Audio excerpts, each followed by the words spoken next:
On se retrouve pour la troisième vidéo de cette histoire d'imposition et de crypto-monnaie pour les questions fréquentes autour de ce thème. Première question, j'ai des cryptos sur Revolut où j'en ai acheté via N26, etc. C'est des comptes qui sont à l'étranger. Est-ce que je dois le déclarer? Alors déjà, première chose, vous devez déclarer tous vos comptes à l'étranger, donc N26 et Revolut, bien évidemment. Et en plus de ça, si vous avez fait des sessions de crypto vers euros sur ces plateformes-là, eh bien oui, il faut les déclarer. Je suis en perte sur mon portefeuille global, mais j'ai fait des sessions crypto vers euros. Est-ce que je dois les déclarer? Oui, encore. J'ai oublié de déclarer un compte l'an dernier. Est-ce que je dois le déclarer? Oui. J'avais de l'argent sur FTX, mais comme la plateforme a fermé, je ne sais pas quoi faire avec cet argent-là. Que dois-je faire?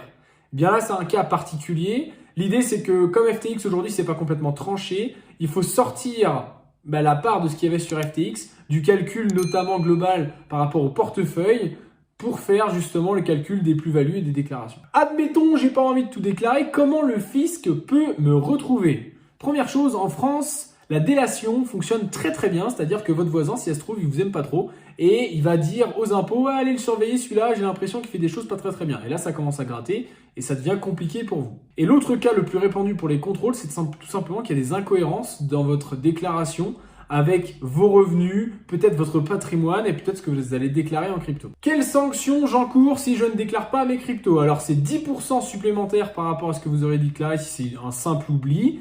Si c'est 40%, si c'est un oubli et c'est avéré par l'administration qui vous dit « tu nous as un peu pris pour un blaireau », et c'est 80% en plus de ce que vous devriez payer au départ si c'est manipulation frauduleuse de type blanchiment d'argent. Puis il y a d'autres choses qui peuvent se mettre en place derrière, donc ça commence à s'accumuler un petit peu. En plus des pénalités de retard en fonction des différents mois de la procédure et ainsi de suite. J'ai un wallet décentralisé, comment je dois faire pour le déclarer?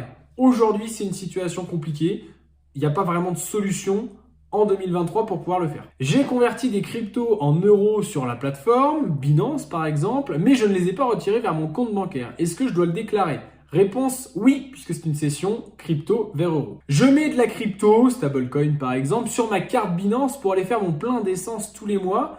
Est-ce que c'est considéré comme une vente de crypto contre des euros? Oui, c'est une session, donc ça veut dire qu'il faut déclarer à chaque fois toutes les transactions de paiement de ce type. J'ai envoyé de la crypto à des proches. Est-ce que je dois le déclarer? Alors c'est un peu particulier, mais c'est une donation à un proche. Et de souvenir, la taxation c'est autour de 30%, similaire à la flat tax. J'ai un compte crypto sans aucune activité dessus. Est-ce que je dois le déclarer? Oui, une nouvelle fois. J'ai converti mes euros en Zcash ou en XMR, en Monero, des monnaies qui sont autour de la confidentialité et de l'anonymat.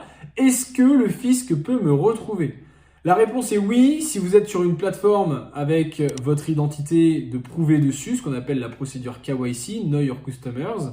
Si vous l'avez fait en finance décentralisée, ça sera bien plus compliqué pour le fisc, ça c'est sûr. Mais quoi qu'il arrive, ça reste possible et notamment l'entreprise Chain Analysis est déjà remontée sur des réseaux de ce type-là. Bref, j'espère que ces 3 vidéos sur les impôts vous auront aidé à avancer et peut-être répondre à pas mal de vos questions. Si vous avez d'autres questions, n'hésitez pas à les mettre en commentaire comme d'habitude. Et puis je vous souhaite une bonne journée, soirée, journée, ce que vous voulez. Allez, ciao, bonsoir.